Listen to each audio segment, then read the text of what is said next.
नमस्कार साथियों, स्वागत करता हूं आप सभी का एक बार फिर से नए वीडियो में। साथियों, हाल ही में भारत और नेपाल के बीच एक नया विवाद उत्पन्न हो गया है।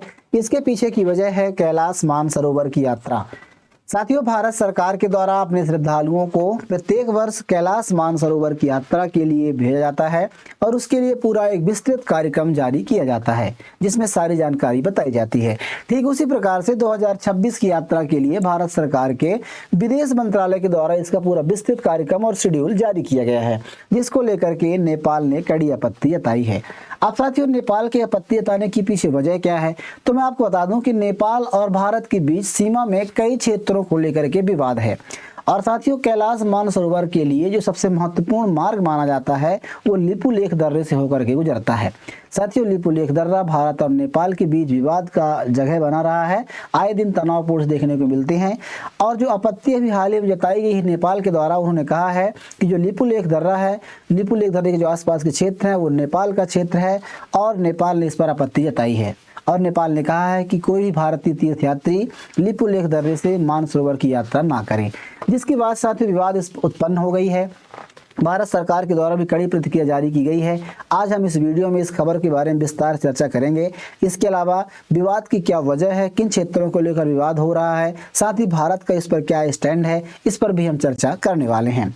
खबरों में आप देख सकते हैं इसको लेकर कई प्रकार के आर्टिकल्स प्रकाशित हो रहे हैं, जिसमें हेडलाइंस बन रही हैं कि कैलाश मानसरोवर यात्रा में नेपाल ने एक विवाद खड़ा कर दिया है। इसको लेकर की बातें हो रही हैं।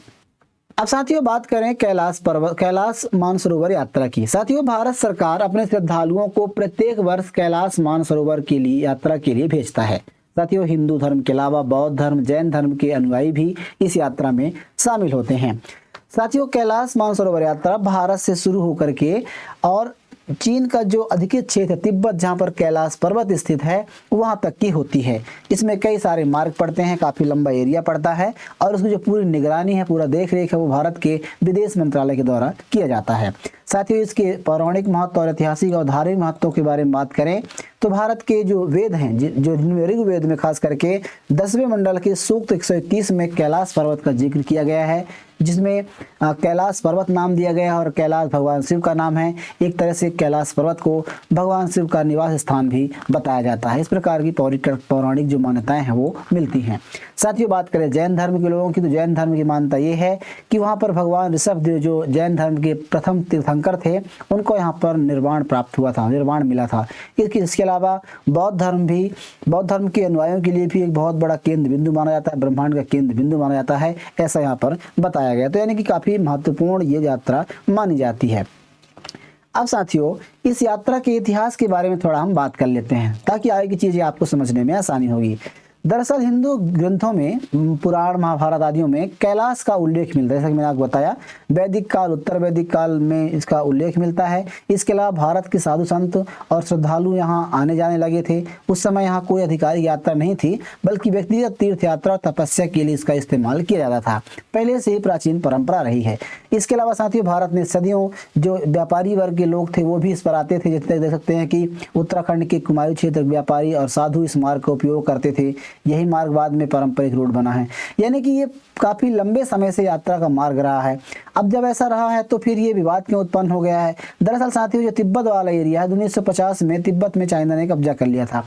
उसके बाद से यात्रा बंद हो गई थी, क्योंकि ये आधिकारिक तौर पर तिब्बत जो है चाइना के नियंत्रण में आ गया था, जिसके बाद से यात्रा बंद हो गई थी। और 1981 में फिर भारत और चीन के बीच समझौता होता है और उसके बाद से यात्रा दोबारा शुरू हो जाती है। तो ये तो चीन की सवाल थी, लेकिन इसमें नेपाल कैसे आ गया। तो साथियों, अब नेपाल की स्थिति को समझिए। दरअसल क्या है कि जब नेपाल कई क्षेत्रों में भारत के सीमा के क्षेत्र, भारत और नेपाल की सीमा का बंटवारा हुआ, जब ब्रिटिश भारत और नेपाल का जो सीमा का निर्धारण हुआ, उस समय कई क्षेत्रों में विवाद की स्थिति उत्पन्न हो गई थी।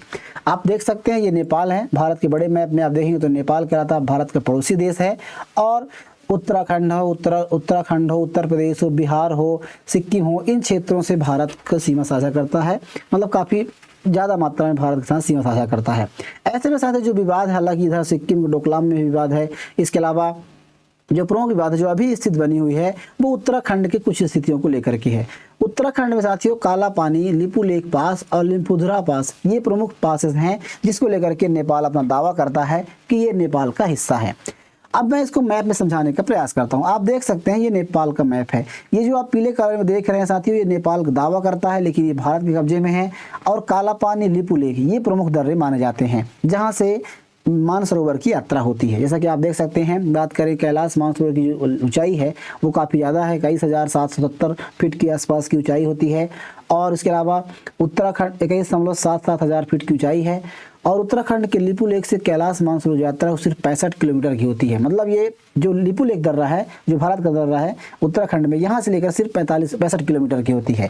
इसके अलावा दूसरा जो मार्ग है, और मार्गों से भी कैलाश मानसरोवर की यात्रा होती है, जिनमें से सिक्किम का नाथुला दर्रा है। इसके अलावा भारत के जो भारतीयों की जो कैलाश मानसरोवर काठमांडू से भी यात्रा निकल कर जाती है। हालांकि भारत के लिए, भारतीयों के लिए सबसे उपयुक्त और काफ़ी इंपॉर्टेंट हो जाता है लिपुलेख दर्रा वाला।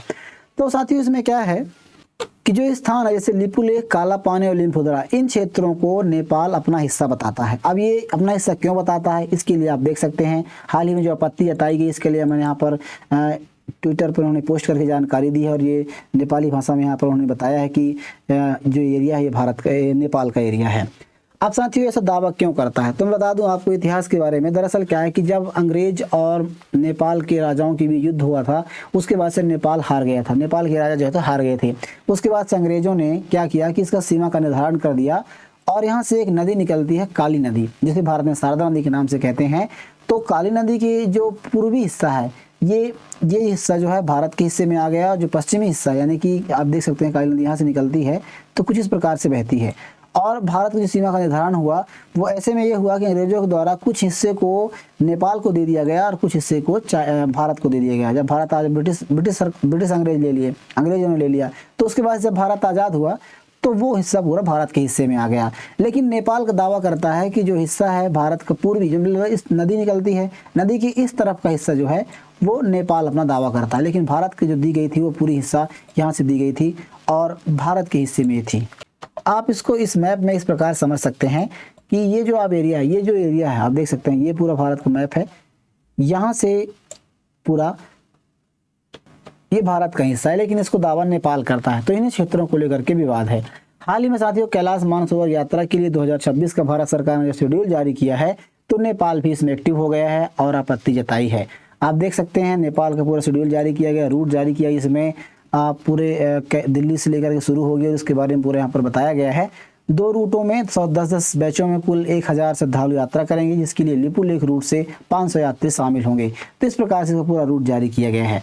अब बता दें साथियों, जो यात्रा है 4 जुलाई को दिल्ली से रवाना होगा। इसमें पहले यात्रियों को 30 जून से 3 जुलाई तक दिल्ली के मेडिकल कॉलेज में, और इस प्रकार की जानकारी यहाँ पर बताई गई है, जिसमें पूरा ब्रीफ करेंगे, डॉक्यूमेंट्स और जो भी जानकारी, जो प्रक्रिया होती है उसके बारे में यहाँ पर बताई गई है। और 4 जुलाई से यात्रा शुरू हो जाएगी। साथियों हाल ही में जो घटना घटी है जिस पर नेपाल ने आपत्ति जताई, इसको लेकर के भारत सरकार के विदेश मंत्रालय के द्वारा भी अपना स्पष्ट रुख कर दिया है। रुख जो स्पष्ट कर दिया गया, इसे बताया गया है कि विदेश मंत्रालय के प्रवक्ता रणधीर जायसवाल ने कहा है कि इस मुद्दे पर भारत की स्थिति पहले से स्पष्ट है और स्थिर है। भारत सभी विवादों का समाधान बातचीत और कूटनीति के जरिए से निकालने के लिए पक्ष में है। मतलब भारत इसको कूटनीतिक तरीके से समझौता करना चाहता है। और आपको बता दें कि यात्रा काफ़ी लंबे समय से चली आ रही है, 1954 चल रही है। 1954 से लगातार भारत इस पर, भारत के श्रद्धालु इस यात्रा के जाते हैं, यात्रा होती रहती है। इसीलिए भारत ने कहा है कि यात्रा, भारत का जो रुख है वो पहले से स्पष्ट है और मतलब स्थिति पहले जैसे ही है। भारत ने से कोई नया कदम नहीं उठाया। अब देखने वाली बात ये होगी, हालांकि पहली बार नहीं है, ऐसा कई बार नेपाल कह चुका है, लेकिन अब देखने वाली बात होगी इस पर क्या प्रतिक्रिया भारत की आती है, कोई समझौता होता है, ऐसी कोई खबर आएगी, इस पर हम विस्तार से चर्चा करेंगे। बहरहाल अभी जानकारी कैसी लगी इसके बारे में जरूर लिखिएगा।